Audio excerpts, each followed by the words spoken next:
अगर आपकी उम्र 30 से ऊपर है तो यह वीडियो आपके लिए है। आज हम बात करेंगे 30 के बाद खुश रहने की तैयारी की, 40 के बाद खालीपन से बचने की तैयारी की और 50 के बाद सम्मान से जीने की तैयारी की, ताकि आने वाले साल डराने वाले नहीं बल्कि आपकी जिंदगी के सबसे अच्छे साल बने। सच ये है कि बच्चे बड़े होंगे, अपनी उड़ान भरेंगे, हमसे दूर पढ़ाई या जॉब के लिए जा सकते हैं, यह उनका हक है। लेकिन उस दिन आपको टूटना नहीं है, आपको तैयार रहना है। अभी जो समय है वही तैयारी का समय है। इसलिए आज मैं आपको 10 ऐसी आदतें बताने वाली हूँ जिन्हें अपनाकर आप आने वाले सालों में अकेलापन नहीं बल्कि आत्मनिर्भरता और आत्मसम्मान महसूस करेंगी। तो चलिए शुरू करते हैं। पहली आदत है पैसों को लेकर अवेयर होना। हम में से बहुत सी महिलाएं ये सोचकर आराम से रहती हैं कि सब कुछ पति देख रहे हैं, बैंक का काम वही देखते हैं, निवेश वही करते हैं, हमें जानने की क्या जरूरत है। लेकिन जिंदगी हमेशा एक सी नहीं रहती। अब मैं आपको एक सच्ची बात बताती हूँ, ताकि जो मैं कह रही हूँ वो आपको सिर्फ सलाह ना लगे बल्कि हकीकत लगे। मेरे पड़ोस में एक महिला रहती थी। उनका नाम सीमा था। बहुत सीधी, बहुत मेहनती, सुबह से रात तक काम में लगी रहती थी। घर इतना संभाल कर रखती थी कि देखने वाले तारीफ करते नहीं थकते थे। बच्चों का ध्यान, सास ससुर की दवाई, खाना, सफाई, रिश्तेदारों की देखभाल, सब कुछ परफेक्ट। लेकिन पैसों के मामले में उन्हें बिल्कुल भी जानकारी नहीं थी। ना उन्हें एटीएम से पैसे निकालना आता था, ना यूपीआई यूज करना, ना बैंक बैलेंस चेक करना।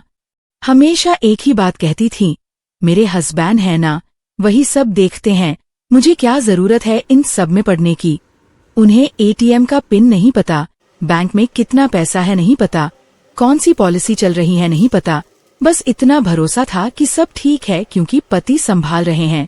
और सच कहूँ तो हम में से बहुत सी महिलाएं यही सोचकर आराम से बैठ जाती हैं। एक दिन अचानक उनके पति की तबीयत खराब हो गई। सुबह तक बिल्कुल ठीक थे, लेकिन दोपहर में अचानक चक्कर आया, बीपी बहुत हाई हो गया और वो बेहोश हो गए। घबराहट में उन्हें तुरंत अस्पताल ले जाया गया। डॉक्टर ने एडमिट कर लिया और थोड़ी देर बाद काउंटर से आवाज आई कि पहले 20,000 रुपए जमा कराइए। सीमा घबरा गई। पर्स खोला तो थोड़े बहुत ही पैसे थे। एटीएम कार्ड था लेकिन पिन नहीं पता। मोबाइल में बैंक ऐप था लेकिन उसे चलाना नहीं आता था। डॉक्टर ने पूछा कोई हेल्थ पॉलिसी है क्या? उनके भाई को फोन किया गया। भाई ने भी पूछा पॉलिसी है क्या, कार्ड है क्या, कितना कवर है? और सीमा बार बार यही कह रही थी, मुझे नहीं पता, मुझे सच में नहीं पता।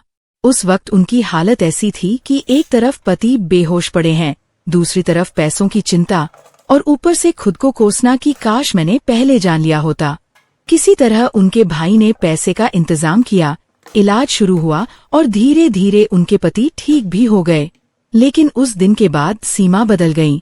उन्होंने खुद बैंक जाना शुरू किया, एटीएम का पिन जाना, यूपीआई सीखी, हेल्थ पॉलिसी के पेपर संभाले और हर जरूरी जानकारी अपनी डायरी में लिखी। उन्होंने खुद मुझसे कहा, मुझे लगा था मुझे जानने की जरूरत नहीं, लेकिन इमरजेंसी कभी बताकर नहीं आती। दोस्तों, इमरजेंसी दरवाजा खटखटाकर नहीं आती कि तैयार हो जाओ, वो अचानक सामने खड़ी हो जाती है। उस समय रोने से, घबराने से या किसी और पर निर्भर रहने से पहले अगर हम तैयार हों तो आधी लड़ाई वहीं जीत जाते हैं। इसलिए अभी से, आज से अपने घर की जरूरी जानकारी जान लीजिए। एटीएम का pin, bank detail, health card, policy, ये सब सिर्फ कागज नहीं है, ये आपकी सुरक्षा है। तैयारी डर के लिए नहीं, आत्मविश्वास के लिए कीजिए। अवेयर होने का मतलब यह नहीं कि आप बहुत बड़ी एक्सपर्ट बन जाए। बस इतना जानिए कि घर में कितना पैसा आ रहा है, कितना खर्च हो रहा है, कौन सा लोन चल रहा है, कौन सी पॉलिसी है, कितनी बचत है और आपका खुद का बैंक अकाउंट ठीक से चल रहा है या नहीं। एक छोटा सा इमरजेंसी फंड बनाइए, धीरे धीरे सही, हर महीने थोड़ी सी सेविंग अलग रखिए। जब आपको पैसों की जानकारी होती है तो आत्मविश्वास अपने आप बढ़ता है। और सबसे जरूरी बात, अगर कल को बच्चे अपने रास्ते पर चले जाएं, तो आपके पास आर्थिक समझ होगी। आप किसी पर पूरी तरह निर्भर महसूस नहीं करेंगी। दूसरी आदत है अपनी सेहत को गंभीरता से लेना। अभी आप दौड़ रही हैं, काम कर रही हैं, सब संभाल रही हैं, इसलिए लगता है सब ठीक है। लेकिन 35 के बाद हार्मोन्स बदलते हैं, शरीर पहले जैसा साथ नहीं देता। विटामिन की कमी, आयरन की कमी, कैल्शियम की कमी धीरे धीरे असर दिखाती है। साल में एक बार रूटीन चेकअप करवाइए।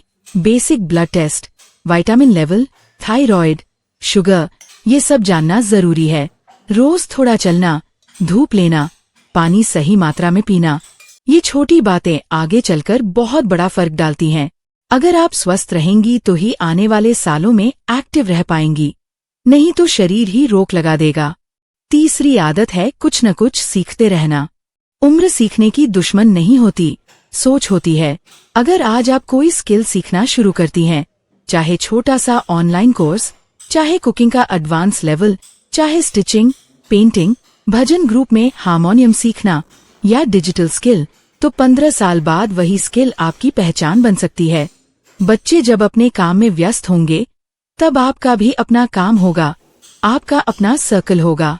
सीखना सिर्फ कमाई के लिए नहीं, अपने मन को जिंदा रखने के लिए भी जरूरी है। चौथी आदत है अपना सोशल सर्कल बनाना।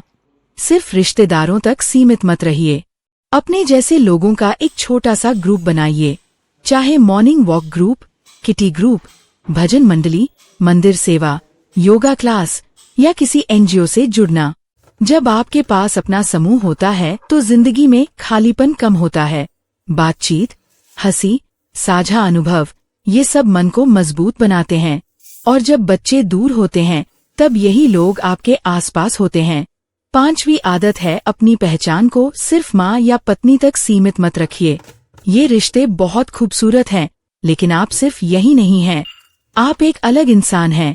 आपकी पसंद है, आपकी नापसंद है, आपके सपने हैं।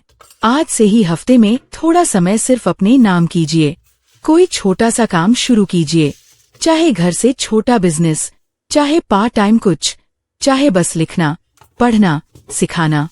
जब आप आज से शुरू करेंगी तो 15-20 साल बाद आप खाली नहीं होंगी, बल्कि एक नई ऊर्जा के साथ अपने जीवन का दूसरा हिस्सा जी रही होंगी। छठवीं आदत है भगवान से जुड़ना, लेकिन सिर्फ रस्मों के लिए नहीं, अपने दिल की सच्चाई के साथ। जिंदगी में ऐसे मोड़ आते हैं जहां हम बाहर से मजबूत दिखते हैं, लेकिन अंदर बहुत कुछ दबा होता है। कई बार हम अपनी तकलीफ किसी से कह नहीं पाते, अपने आंसू खुद ही पोंछ लेते हैं। ऐसे में भगवान से आंख बंद करके अपने मन की बात कहिए।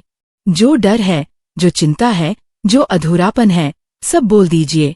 ये मत सोचिए कि शब्द सही हैं या नहीं, बस दिल से कहिए। जब मन में बहुत भार होता है और हम उसे बाहर नहीं निकालते तो वही धीरे धीरे तनाव बन जाता है। लेकिन जब आप उसे प्रार्थना में बदल देती हैं तो वही भार हल्का होने लगता है। भगवान से जुड़ना मतलब सिर्फ मांगना नहीं है, बल्कि भरोसा रखना है कि मैं अकेली नहीं हूँ। जब यह एहसास अंदर बैठ जाता है तो आत्मविश्वास बढ़ता है। सातवीं आदत है ना कहना सीखिए।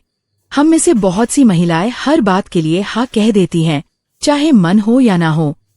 रिश्तेदारों की उम्मीदें, पड़ोस की मदद, बच्चों की जिद, समाज का दबाव, सब कुछ अपने ऊपर ले लेती हैं। धीरे धीरे यह आदत हमें थका देती है। 30 के बाद सबसे जरूरी है सीमाएं तय करना। हर काम आपका नहीं है, हर जिम्मेदारी आपको अकेले नहीं उठानी है। जब आप विनम्रता से लेकिन साफ तरीके से ना कहना सीखती हैं तो लोग भी आपकी कद्र करना सीखते हैं। खुद से पूछिए, क्या मैं अपनी थकान छुपाकर सिर्फ दूसरों को खुश करने में लगी हूँ? अगर जवाब हाँ है तो अब थोड़ा संतुलन लाइए। आठवीं आदत है अपने बच्चों को जीवन की जिम्मेदारी सिखाइए। प्यार करना और हर बात में बचा लेना अलग बात है। अगर बच्चा बड़ा हो रहा है तो उसे छोटे छोटे फैसले लेने दीजिए, अपने काम खुद करने दीजिए, पैसों की कीमत समझाइए। अगर हम हर मुश्किल में आगे आकर सब ठीक कर देंगे तो वे मजबूत कैसे बनेंगे? जिंदगी उन्हें भी सिखानी है और वह सीख अभी से शुरू होती है। 9वीं आदत है अपने रिश्ते को आदत बनने से बचाइए। पति पत्नी का रिश्ता सिर्फ साथ रहने का नाम नहीं है। कई बार सालों साथ रहते हुए भी दिल दूर हो जाते हैं, बातचीत कम हो जाती है, हंसी कम हो जाती है, बस जिम्मेदारियां बचती हैं। इसे बदलने के लिए बड़े काम की जरूरत नहीं है। कभी साथ चाय पी लीजिए, कभी पुराने फोटो देख लीजिए, कभी एक दूसरे की तारीफ कर दीजिए। रिश्ते को जिंदा रखने के लिए छोटे प्रयास काफी होते हैं। खुद से पूछिए, क्या मैं इस रिश्ते में मौजूद हूँ या बस निभा रही हूँ।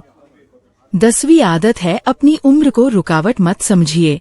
30 के बाद कई महिलाएं मन ही मन मान लेती हैं कि अब नई शुरुआत की उम्र निकल गई, लेकिन सच्चाई ये है कि यही उम्र समझ की होती है। अभी जो शुरू करेंगी वही 50 की उम्र में आपका सहारा बनेगा। चाहे छोटी बचत हो, कोई नया काम हो, कोई ग्रुप ज्वाइन करना हो या कोई सपना फिर से उठाना हो, शुरुआत आज से कीजिए। याद रखिए, समय अपने आप आगे बढ़ेगा। सवाल ये है कि क्या आप उसके साथ बढ़ेंगी। आज आपके पास जो है वह सिर्फ एक दिन नहीं है, वह एक मौका है। अगर आप आज जागरूक होकर एक छोटा सा कदम भी उठा लेती हैं, तो वही कदम कल आपकी ताकत बन जाएगा। इंतजार मत कीजिए कि सही समय आएगा, सही समय आज है, क्योंकि बदलाव भविष्य में नहीं होता, बदलाव हमेशा आज से शुरू होता है। अगर आपको ऐसी दिल से जुड़ी, काम की और प्रैक्टिकल बातें पसंद आती हैं, जो सच में हमारी रोज की जिंदगी को थोड़ा आसान बना सके, तो चैनल को जरूर सब्सक्राइब कीजिए। अब आपसे एक छोटा सा सवाल, इन आदतों में से आपके अंदर कौन सी आदत पहले से है, और अगर अभी तक नहीं है तो अब आप कौन सी आदत अपनाने वाली हैं? बस एक लाइन कमेंट में जरूर लिखिए। धन्यवाद।